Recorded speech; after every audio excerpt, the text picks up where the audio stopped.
6km TNT 밟은 K9 공개하자 러브콜 쇄도. K9 50km 박표적 93초 만에 도달. 이스라엘 K9 실전 이 정도였나? 지난달 31일 강원 철원 오포병여단 사격장에서 K9 자주포 5대가 동시에 불을 뿜었다. 평소처럼 전술 상황을 가정해 진행된 동시 탄착 사격 훈련이었지만 이날은 탑승자가 달랐다. 푸른 눈의 호주군, 콧수염을 기른 폴란드군, 갈색 피부의 이집트군이 사격 버튼을 눌렀다. 육군 포병학교에서 한국군의 K9 자주포 운용 노하우를 익힌 호주, 폴란드, 이집트 장병 14명은 이날 12km 떨어진 가상의 표적을 실탄으로 제압하고 전술 기동하는 절차를 실습하며 3주간의 훈련을 마무리했다. 육군은 지난달 9일부터 약 3주간 육군 국제과정 K9 자주포 교육을 처음으로 했다. K방산 대표 효자, 품목인 K9 자주포 운용 방법을 직접 외국군 장병에게 전수해주면서 향후 K방산 영토를 넓히겠다는 취지였다. 교육 과정은 모두 영어로 진행됐다. 파베트 크라우크주크 폴란드 육군 준위는 K9의 신속한 사격 준비와 통제, 정확한 타격 능력, 빠른 재장전, 높은 생존성 확보 과정 등을 체감할 수 있었다고 말했다. 육군본부 관계자는 방산업체가 가르쳐줄 수 있는 K9 운용법은 자동차 운전으로 치면 면허시험장 안에서 하는 오토매틱, 자동, 운전급이라면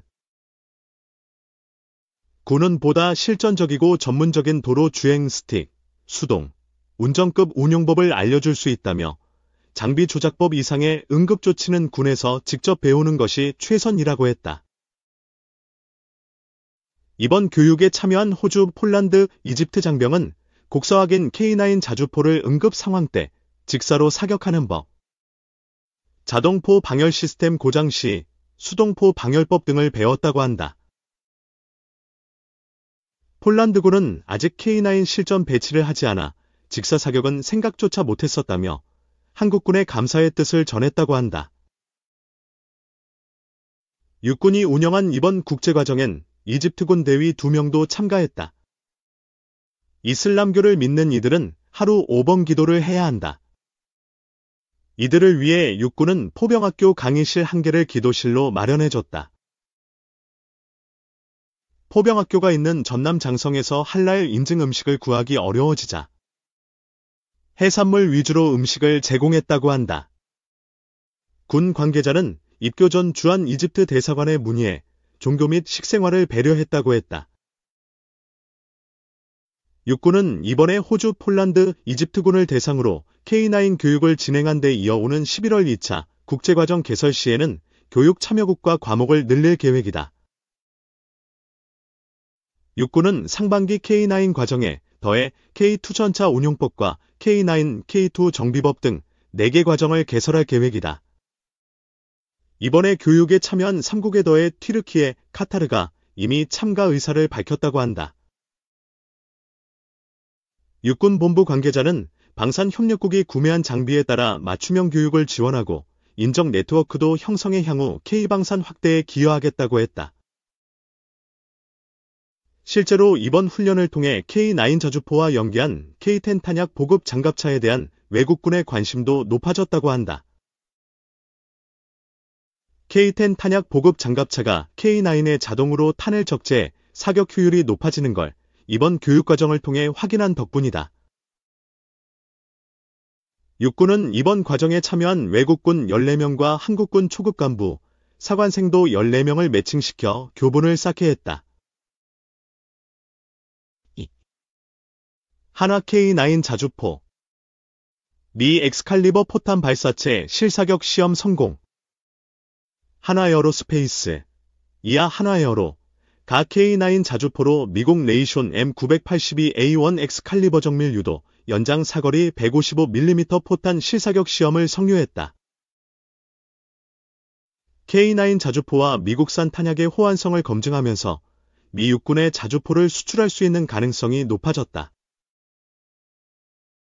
8일 업계에 따르면 한화에어로는 미국 애리조나주 유마 육군 성능평가 시험장에서 진행한 K9 자주포의 레이션 M982A1 엑스칼리버 정밀유도 사거리 연장 155mm 포탄으로 실사격 시험을 성공적으로 완료했다. 실사격 시험은 지난 4월 이뤄졌지만 언론에 공개된 건 이번이 처음이다. 이번 실사격 시험의 목적은 다양한 퓨즈 기능 모드를 사용해 약 50km 떨어진 표적을 조준. 엑스칼리버 발사체와의 K9 자주포, 호환성을 입증하는 것이다. 테스트에서는 노르웨이 수출형 K9 자주포 비다르가 1m 미만의 원형 오차 확률로 목표물을 명중시켰다. 또 발사체가 폭발 모드에서 목표물 5m 상공에서 폭발의 효과적인 파괴를 보장했다. 이번 실사격 성공으로 K9은 엑스칼리버와 같은 정교한 유도탄을 운용할 수 있는 전 세계 최정예 포병 시스템 그룹에 속하게 됐다. 이는 K9의 정밀성과 신뢰성을 입증하는 동시에 한화에어로의 포병 기술 발전에 대한 의지를 보여준다. K9과 엑스칼리버 발사체의 통합은 군의 정확도와 작전 유연성 향상을 제공한다. 한화에어로가 엑스칼리버로 K9 실사격 시험에 성공하면서 미국 수출 가능성에 대한 기대가 높아졌다. 한화에어로는 미 육군이 장사정포 플랫폼 시제품 개발을 중단하면서 생긴 공백을 메우기 위해 K9A2 썬더 155mm 자주포를 제안하고 있다. 한화에어로는 지난 2022년에도 유마 사격장에서 미 육군 관계자를 초청해 K9 자주포 사격과 K10 탄약군 반장갑차 운용 시범을 보였다. 당시에도 미군이 운용 중인 장비와 호환성, 운용 능력 등을 성공적으로 입증해 호평을 받은 바 있다. 3. 경제성 없다. 재생산 막힌 단종 부품, 다른 전차서 뜯어와 돌려 쓴다. 우리 군 무기체계에 들어가는 일부 부품이 단종됐으나 정부가 이런 부품들을 다시 생산해주지 않아 무기체계 운용이 제한되고 있는 것으로 나타났다. 해군은 부품 부족으로 백상어 어뢰 운용에 한때 곤란을 겪었고 육군은 K-1 전차를 정비하기 위해 일부 K-1 전차에서 부품을 뜯어내고 있는 것으로 확인됐다. 감사원이 방위사업청 산하 국방기술품질원을 감사해 9일 공개한 보고서에 따르면 우리 군의 주요 무기체계 59종에 들어가는 부품 가운데 2070종이 단종됐고 이 중에서 966종, 46.7%은 재고가 소진됐다. 이 부품들을 교체해야 할 때가 됐을 때 가져다 쓸 수 있는 새 부품이 하나도 없는 것이다. 정부는 이렇게 부품이 단종되면 국방기술품질원 부설 국방기술진흥연구소가 시행하는 무기체계 부품 국산화 개발 지원 사업을 통해 부품을 재생산하도록 하고 있다.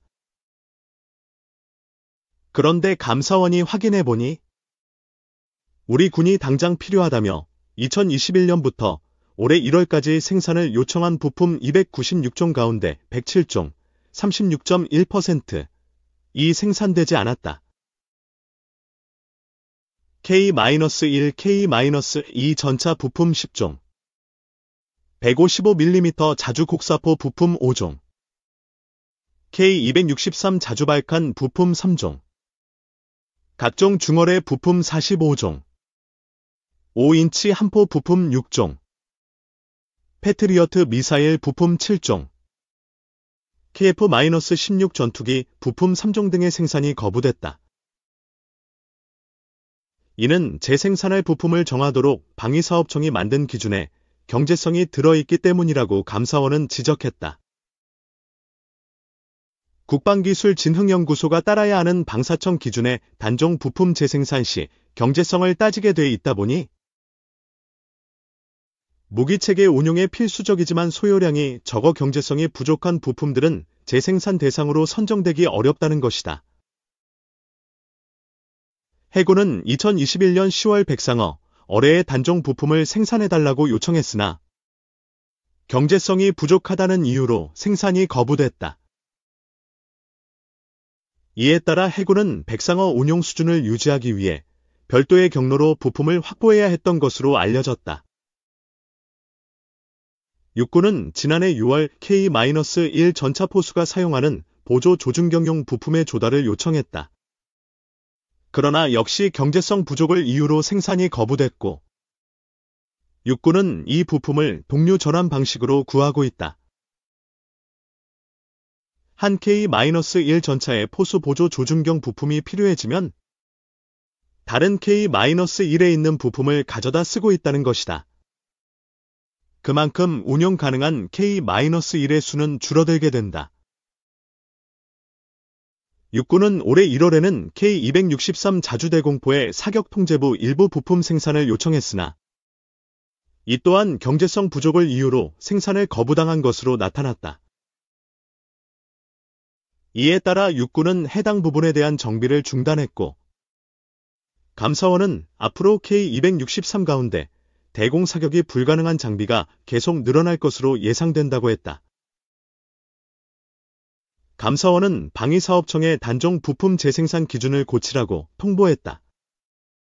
방사청은 앞으로 단종 부품 생산 결정 기준에 군 운용성 향상을 추가해 군이 시급히 요구하는 단종 부품이 생산될 수 있도록 하겠다고 감사원에 답했다.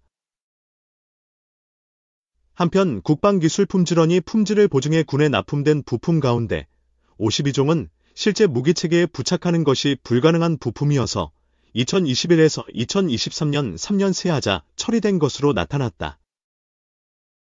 규격에 맞지 않아 조립이 곤란했기 때문인데, 감사원은 국방기술품질원이 이런 부품들을 실제로 조립, 부착해보는 시험을 했다면 하자를 미리 잡아낼 수 있었을 것이라고 지적했다. 감사원은 부품의 종류와 수량이 매우 많아 국방기술품질원이 모든 부품에 대해 조립, 부착 시험을 하는 것은 현실적으로 어렵다고 인정했다. 그러면서도 감사원은 적어도 국방기술품질원이 하자가 발생할 가능성이 높아 고위험 부품으로 사전에 분류해놓은 부품에 대해서는 조립, 부착 시험을 해봤어야 한다고 지적했다.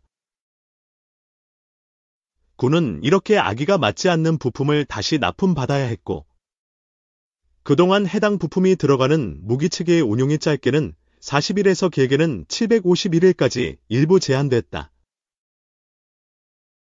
155mm 곡사포의 특정 부품은 조립곤란 하자가 발견돼 다시 납품받을 때까지 76일이 걸렸고, K9 자주포 부품 수정은 136일, 무전기 세트의 부품 수정은 303일이 걸렸다.